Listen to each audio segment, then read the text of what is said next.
BSF এর প্রাক্তন ডিজির নেতৃত্বে কমিটি, স্থায়ী রাজনৈতিক সমাধান বা পার্মানেন্ট পলিটিক্যাল সলিউশন পিপিএস মডেলে পাহাড় সমস্যার সমাধান নিয়েও রিপোর্ট।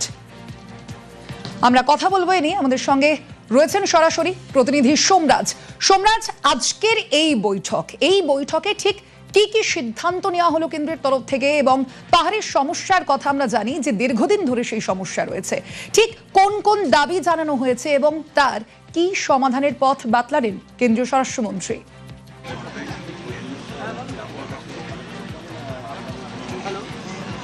কেন্দ্রীয় স্বরাষ্ট্রমন্ত্রী আজ দীর্ঘ 1 ঘন্টা ধরে বৈঠক করেন, যেখানে পাহাড়ের বিভিন্ন রাজনৈতিক দলের প্রতিনিধিরা ছিলেন।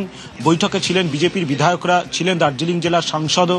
এবং বৈঠকে একটা বিষয় স্পষ্ট করে দেওয়া হয়েছে কেন্দ্রীয় স্বরাষ্ট্রমন্ত্রী অমিত শাহের তরফে, যে পাহাড়ের যে সমস্যা, সেই সমস্যার সমাধান হবে সাংবিধানিকগতভাবেই, এবং এই সাংবিধানিকগতভাবেই দীর্ঘ রাজনৈতিক সমাধান করার জন্য একটি কমিটি ফের তৈরি করা হলো।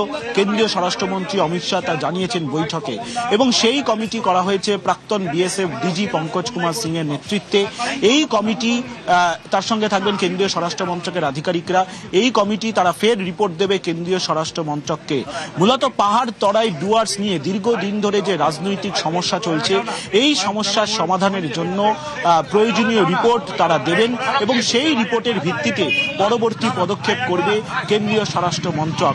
আজকের যে দীর্ঘ 1 ঘন্টা বৈঠক, সেই বৈঠকে বিশেষত পাহাড় থেকে যে রাজনৈতিক দলের প্রতিনিধিরা এসেছেন, তাদেরকে কেন্দ্রীয় স্বরাষ্ট্রমন্ত্রী অমিত শাহ বার্তা দিয়েছেন যে তাদের সঙ্গে রয়েছে কেন্দ্রীয় সরকার। এবং শুধু তাই নয়, জিটিএর প্রশাসনিক ও আর্থিক ক্ষমতা কিভাবে বাড়ানো যায় তা নিয়েও আজকের বৈঠকে প্রয়োজনীয় আলোচনা হয়েছে। এক্ষেত্রে পাহাড়ের যে রাজনৈতিক দলগুলি এবং জিটিএর প্রধান সচিবের থেকেও কেন্দ্রীয় স্বরাষ্ট্রমন্ত্রী আজকের বৈঠকে জানতে চেয়েছেন যে এর জন্য প্রয়োজনীয় আইনের সংস্থান কি রয়েছে। অর্থাৎ একদিকে জিটিএর প্রশাসনিক ও আর্থিক ক্ষমতা বাড়ানো, আর অন্যদিকে পাহাড়ের যে দীর্ঘ রাজনৈতিক সমস্যা তা মেটানোর জন্য কমিটি তৈরি, এবং সাংবিধানিকগতভাবেই গোটা সমস্যার সমাধান হবে। আজ এই বৈঠকে কেন্দ্রীয় স্বরাষ্ট্রমন্ত্রী অমিত শাহ এই বার্তা দিয়েছেন। সোমরাজ, আরো একটা বিষয় জানতে চাইবো তোমার কাছে, যে এই যে কমিটির কথা বলা হয়েছে, এই যে কমিটির গঠনের কথা বলা হয়েছে ইতিমধ্যেই, সেক্ষেত্রে যে বলা হচ্ছে যে বিএসএফ এর প্রাক্তন ডিজি কেও কিন্তু রাখা হয়েছে, সেটা কেন?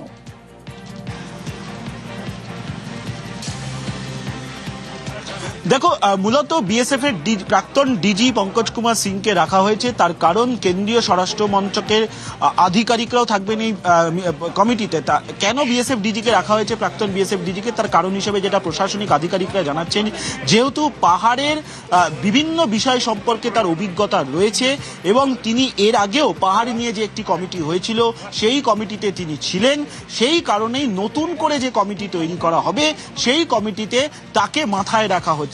প্রশাসনিক আধিকারিকদের বক্তব্য, যেহেতু পাহাড়ের দীর্ঘ 40 বছরের আন্দোলন, বিশেষ করে পাহাড়ের সাম্প্রতিক সময় যে আরেকটি কমিটি তৈরি করা হয়েছিল এর আগে, সেই কমিটিতেও তিনি সদস্য হিসেবে ছিলেন, এবং তার একটা অভিজ্ঞতা রয়েছে। সেই অভিজ্ঞতাকেই কাজে লাগাতে চায় কেন্দ্রীয় স্বরাষ্ট্র মন্ত্রক, আর সেই কারণেই তাকে কমিটির মাথায় রাখা হয়েছে। অবশ্যই এই কমিটি তার যেমন রিপোর্ট দেবেন, তেমনি আরো একটা গুরুত্বপূর্ণ বিষয় থাকছে যে জিটিএর আর্থিক ও প্রশাসনিক ক্ষমতা বাড়ানো, কিভাবে বাড়ানো হবে তা নিয়ে আইনি কি কি পদ্ধতি আছে, সেই সংক্রান্ত বিষয়ও আজকের বৈঠকে জেনে নেন কেন্দ্রীয় স্বরাষ্ট্রমন্ত্রী অমিত শাহ, এবং মুখ্যমন্ত্রী শুভেন্দু অধিকারীও গোটা বিষয়টি সম্পর্কে জানান কেন্দ্রীয় স্বরাষ্ট্রমন্ত্রী অমিত শাহকে। এবং সবথেকে যেটা গুরুত্বপূর্ণ, আজকের বৈঠকে জিটিএর আইন নিয়েও আলোচনা হয়েছে।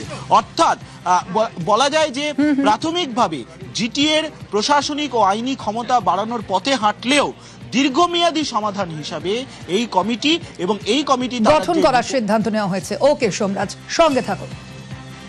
बहुत अच्छा मीटिंग हुआ, गोरखा के प्रतिनिधि थे वहाँ पे, और मुझे लगता है कि अच्छा मतलब समाधान जो हमें चाहिए गोरखालैंड का मुद्दे के बारे में, उसका शुरुआत हो गया है।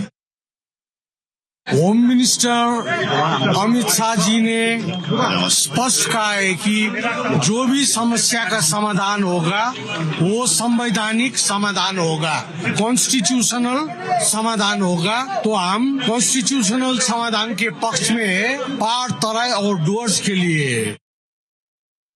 गृह मंत्री जी को दार्जिलिंग तराई डूवर्स की जो पीड़ा है और जो पिछले 40 साल का जो संघर्ष है और जिस तरह से हमारे अधिकारों को सीपीएम ने और 15 साल तक टीएमसी ने कुचला है, 5000 से ज्यादा हमारे लोग विस्थापित हुए हैं और ये बहुत लंबे समय तक जो संघर्ष था उसको एक बहुत बड़ी उपलब्धि आज हासिल हुई है। इंटरलोकेटर आदरणीय पंकज कुमार सिंह जी के नेतृत्व में गृह मंत्रालय की टीम का एक कमेटी का गठन हुआ है जो आज के इस एग्रीमेंट को ड्राफ्टिंग को फाइनल करने का काम करेगी। हमारे क्षेत्र में विकास हो, हमारे क्षेत्र में डेवलपमेंट हो, हमारे युवाओं को रोजगार मिले, जो भी समाधान होगा वो भारत के संविधान के अंतर्गत उस चीज का समाधान होगा।